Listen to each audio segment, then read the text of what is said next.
Did you know that we can recreate 90% of that Digicam CCD sensor camera look using our iPhone, just by using one camera app? Well, you can. Hi, I'm George, welcome back to the Moment channel. Remember, if you want to see future photography and filmmaking videos, to subscribe to the channel, because we've got plenty more on the way. And today we are talking about natural processing. Yes, natural processing can get you 90% of the way, I think, to the output of a CCD sensor camera like this PowerShot G9 from 2007. Digicams have a very popular look for digital cameras because they don't have that over-sharpened modern HDR look of smartphone cameras. And that is the same goal as natural processing with Pro Camera 2. Now, CCD sensor cameras have had a resurgence in the last few years, and for a good reason, with photographers and non-photographers. Many photographers think that they have nicer color output with more accurate color rendition, and also a softer, more filmic look because of the way that the sensor gathers light, compared to CMOS sensors, which you find in pretty much every new camera today. But sadly, these CCD sensor cameras pretty much have all gone out of production, to my knowledge. So you have some options like, these Canon PowerShots, some old Nikon Pics. I shot with a Nikon D200 DSLR that has a CCD sensor camera. You can also buy a CCD sensor Leica, actually, the M8. And there's even a CCD sensor Hasselblad out there. But all of those cameras have benefits, but they also have drawbacks. And the fact that they're quite old, and if you have any issues with them, something breaks, you can't get them fixed or replaced or anything like that. And often these cameras are selling for much more than they're really worth today because of the popularity and the lack of new supply. So if you are someone who wants to get a bit more into photography and you don't want that over-sharpened smartphone look, spending extra money on something that could break is not always a good bet. So that's why we should be checking out Pro Camera 2 and natural processing. And I've been shooting an absolute boatload of side-by-side images between these two cameras. And I'm going to show you a lot of these images, but first I just want to sort of clarify something. You will notice some differences in terms of focal length, but that has nothing to do with the actual color output.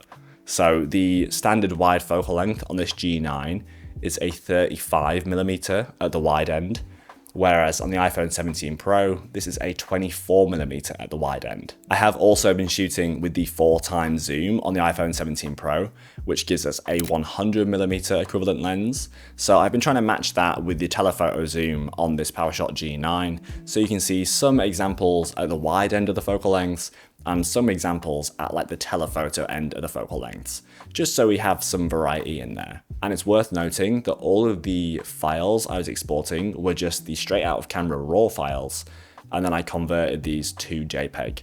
So I wasn't doing any post-processing on these RAW files whatsoever. And then on Pro Camera 2, I was just exporting as TIFF, just so I had a higher quality image, and then converting those to JPEG in post as well, but with no post-processing or editing whatsoever. Now, when we actually take a look at these images straight away, you will actually notice one benefit is that they have the exact same resolution, which is great for us. The G9 has a 12.1 megapixel sensor, and when you shoot in natural processing on the 17 Pro, or if you're using any other iPhone like the standard 17, the 16, 15, or whatever, you are going to see a 12 megapixel sensor output as well. Now, in terms of like the image characteristics of both of these cameras, I think what we're seeing is actually something incredibly similar, but there are a few little differences to point out here. I would say that the G9 and this older CCD sensor camera is a little bit more, it lacks in high dynamic range. It has a lower dynamic range output. And what that means is that sometimes the highlights can clip or bloom quite easily, and the shadows can be lost quite easily. So even when I was trying to match exposure on these cameras, I noticed that the G9 had clipped highlights much more often, even when exposed the same as natural processing with Pro Camera 2. Natural processing definitely retained those highlights a little bit more, while still having that nice sort of natural contrast. When it comes to the color output of both of these cameras, I was shooting an auto white balance on both cameras all the time, But I did notice that the G9 overall looked warmer the majority of the time compared to Pro Camera 2 with natural processing, but not in every situation. Sometimes Pro Camera 2 definitely looked like the warmer image. But when it comes to the color tones and what CCD sensor digicams are most well known for, I would say those warmer hues of like red, orange, yellow definitely stood out more to me on the G9. They look a little bit richer straight out of camera, more saturated, a little bit lower luminance if you were to make adjustments on HSL sliders, as you may know. You're going to see that sort of more warm, nice color output from a CCD sensor camera. But it wasn't like the G9 looks nicer in every situation. I would say in some situations, natural processing actually looked more like a CCD sensor camera than the G9. Like this shot here with this red bicycle and a blue canopy, I think looks really, really nice.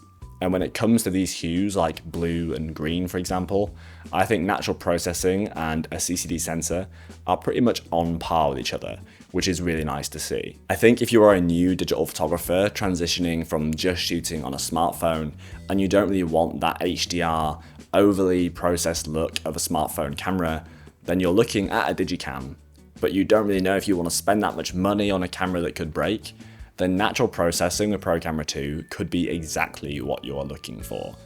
It's very affordable and you can download it from the App Store right now using the link below.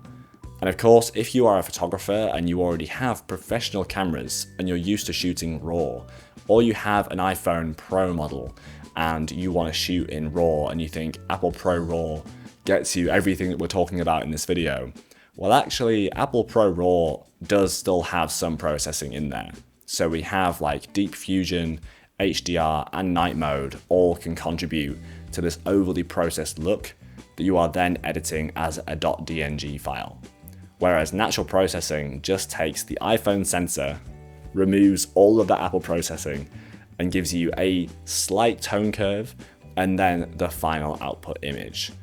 But there's no multiple exposures, there's no HDR, there's no over sharpening. You are just seeing the little sensor in your camera and the image that it can produce, which is just like shooting on an old camera like this with a little CCD sensor and that straight out of camera RAW file. So I think you're going to get 90% of what this camera can do using Pro Camera 2. If all of this sounds good to you and you want to try out Pro Camera 2 right now with natural processing, go follow that link in the description. And if you want to try out some lenses for your iPhone, to take your iPhone photography even further with Pro Camera 2, go check out Davy's video here, covering all the new Moment lenses and what they can do for your photography.